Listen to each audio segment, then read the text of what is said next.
We are entering that 3-day period of time where details become much more clear on upcoming winter systems. This system is no exception, with one on tap to pass through Wednesday into Thursday. We've been tracking this for quite some time here, refuting the hype train about incoming major blizzard, major snowstorm, but we are trending the right direction to see a few inches of snow. Definitely a possibility across Michigan. Let's go ahead and break this down for you guys as simple as possible. This may be a little bit more detailed though, so this may go a little bit longer in nature, but we'll do our best here to explain timeframes, what to expect, and scenarios.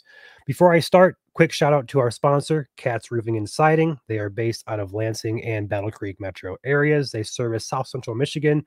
They do windows, gutters, as well as roofing and siding. 517-485-9886. Feel free to give them a call. Tell them MSC sent you. We would appreciate that. Now, looking first at tonight into tomorrow morning. Today is Monday. We're going to be looking at Monday night into Tuesday morning. Here is the HRRR model showing the future potential radar here for the overnight. We have some rain moving through the state currently as of the afternoon, looking at some light rain tonight, picking up in intensity as early as tomorrow morning, right around that 4 to 5 a.m. time frame. Up in the UP, we're looking at rain pretty much all night tonight into tomorrow morning. But this band down here in southwest Michigan that moves into Michigan could bring us some thunderstorms there. No severe weather is expected. We don't have any spin. We don't have any sneaky instability like we had a few weeks ago. This should just be rain, perhaps a rumble of thunder down there for southern portions of Michigan, from roughly Grand Rapids over to Detroit, those general areas, and points southward. Could get some thunderstorms overnight tonight. It's not going to be a big deal. Rainfall rate should be under or around a half inch for a lot of us. Okay, that's going to move through. This low pressure moves off to the north. It swings the rain through. Behind it, behind this rain, we're going to get windy here come Tuesday afternoon. Going over to our wind gust map, we're going to be looking at wind gusts here in purple. That's going to be your 40s and 50 mile per hour wind gusts there over Lake Michigan as well as the UP. That will move into lower Michigan, at least portions of lower Michigan, Tuesday afternoon. So perhaps a gusty day especially for western and northern Michigan during the day on Tuesday. Now, this is where things get interesting here. Flipping over to the GFS model, we're going to be looking at a incoming system for a secondary system, should I say, for that Wednesday night into Thursday morning time frame. Here's your first system on the GFS.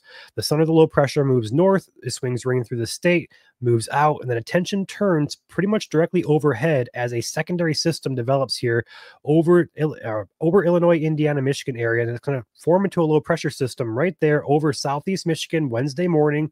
It's going to swing northward, and then as we get into the evening Wednesday, this is where things get interesting. So this low pressure on the GFS model swings northward, and then it kind of rotates back westward and then back southward before it clears out into Ohio the following morning on Friday.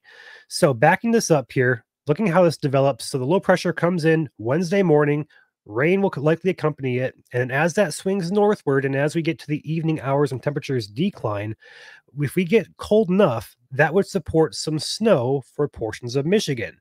Now, here's where things get interesting here in terms of our forecast. Now, over the past couple of days, we've been kind of tracking these temperatures, and they've been roughly 35 or 36 degrees. That is not cold enough for snow. Going back over here, there's a graph here on this website. We can track and compare previous model runs in terms of temperatures or, ingredients, so to speak, and get an idea of how we're trending. So if we were to go down here to the slider, here's our temperature map. Here's the latest temperatures. 31 up here, 32, 31 over here, 34, 34, 32. We're getting close to that freezing mark. But if we were to back this up, notice how these temperatures kind of trend a little bit warmer than we have in the past couple of days. So back, for example, yesterday morning, we're at 35, 36, 36, 34, 36 across the board here. But now as we're trending colder, that solution is more of a snow solution. So notice how we're trending toward that colder solution. I'm not going to lock this in just yet because it could trend right back warm tomorrow. But if we're going by the trend today, not only the GFS model here, but the European and also the Canadian model are all showing the exact same trend toward a colder solution. So what that means basically is as this low pressure swings back and dives back south, if we are cold enough, it will likely support snow for portions of Michigan. Now you're probably asking, is it going to be impactful? How much are we going to talk about here? We're not going to get specific with this. probably until tomorrow at the earliest, but likely Wednesday morning, perhaps Wednesday evening. We'll get really specific with this just because this is very complex. This isn't your typical low pressure system that kind of moves in and brings the rain with it and brings some snow on the north side, rain on the south side. No, this is one that has to develop overhead here. So there's a lot of moving parts to this system that we just don't know yet. We're going to sample it here soon. A lot more clear details will be had by tomorrow evening and especially Wednesday morning. So stick with us here. Now, as far as the model showing snowfall, we like to look at what we call ensembles. Now, a quick refresher on those. The model you look at right here, the GFS, that is what we call deterministic runs or single runs of the model. Now, what an ensemble is it runs the same model over and over and over, spits out 20, 30 different solutions, and then we get an idea of what the model is thinking, also get an idea of certain trends that show up. Now, we look at these approximate snowfall on these ensemble models. Here is the European model. It was showing pretty much a dusting yesterday, all throughout yesterday, the day before that, day before that. Today, we're starting to trend toward 2 to 4 inches across much of lower Michigan. Will all that stick? Probably not, because we have warm soil temperatures. It's going to rain beforehand. We have a lot still stacked against these snowfall totals, but we are seeing some signs that we could get a few inches of accumulation where if we were cold and the ground was cold, we could get 2 to 4 inches. But right now we're going to lean on the lower side of that just because we have warm soils, et cetera, et cetera. But the European definitely trending towards some accumulating snowfall here. The GFS ensembles are a little bit less aggressive, still showing about 2, maybe 3 inches in some spots across lower Michigan, a dusting elsewhere. Again, not all of that will stick. The Canadian model here is showing roughly a similar picture where we're going to say 1 to 3 inches there across much of the state is being shown on the model. So it's definitely not, a huge, foot of snow, but it is still going to be impactful if we can get 1 to 3 inches to be the forecast. That's still going to slick up some roadways. And especially the first time it snows in Michigan, people drive crazy. I don't want to say it that way, but it's true. We all know it. So overall, we're tracking this. We're not going to get specific with details. We're just kind of showing you guys what the models are trending to. It's trending colder. It's trending towards some inches potentially of accumulation. As far as exactly where, when, and how much, we'll lock that down as early as tomorrow night, but likely going to be into the day on Wednesday before we get a final forecast out to you guys.